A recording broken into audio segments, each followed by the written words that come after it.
चुनावमा मतदातालाई प्रभावित पार्ने जुक्ति देख्दा सामाजिक सञ्जालमा यति बेला आलोचना हुन थालेका छन्।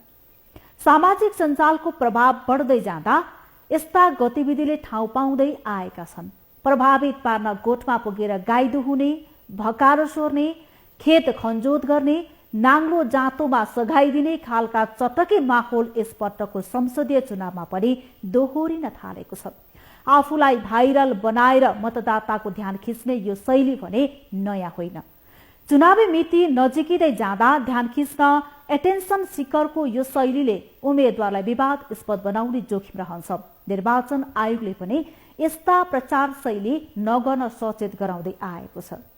खास गरी सामाजिक सञ्जालमा भाइरल भइरहेका केही दृश्यहरूले अहिलेको चुनावी प्रचार कति हदसम्म पुगेको छ भन्ने स्पष्ट देखाएको छ।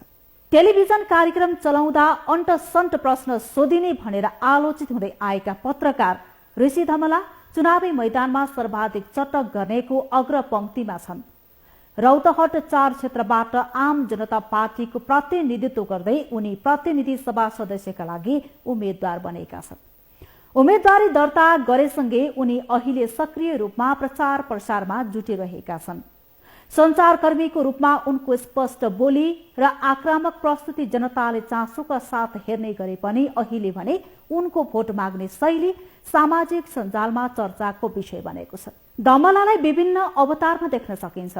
कतै साइकल चलाउँदै, कतै तातो तेलमा जिलेबी पकाउन, त कतै आराले काठ काट्दै लगायतका गतिविधि दृश्यमा देख्न सकिन्छ। एउटा भिडियोमा उनी पार्किङ गरिरहेको ट्र्याक्टरको चालक सिटमा बसेर किसानलाई मलबिउ सहज बनाउने संकल्प गर्छन्।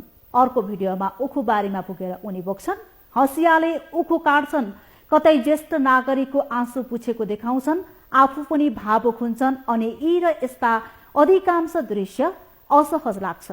समर्थकहरू यसलाई जनतासँग घुलमिल हुने प्रयास भन्छन् भने आलोचकहरू भोटका लागि देखावटी अभिनयको संज्ञा दिन्छन्। अब यस्ता हरकतले सामाजिक सञ्जालमा आफ्नै टिप्पणी आउन थालेका छन्। जे होस्, जनताको मन जित्न स्पष्ट विचार, उद्देश्य, लक्ष्य सबै चाहिन्छ। विशेष गरी कांग्रेस, एमाले, नेपाली कम्युनिस्ट पार्टीका उम्मेद्वार यस्ता प्रचारमा कम देखिएका छन्। मतदाताले चटक पत्याउँछन् कि विचार, त्यसका लागि फागुन 21 पर्खिनुको विकल्प छैन।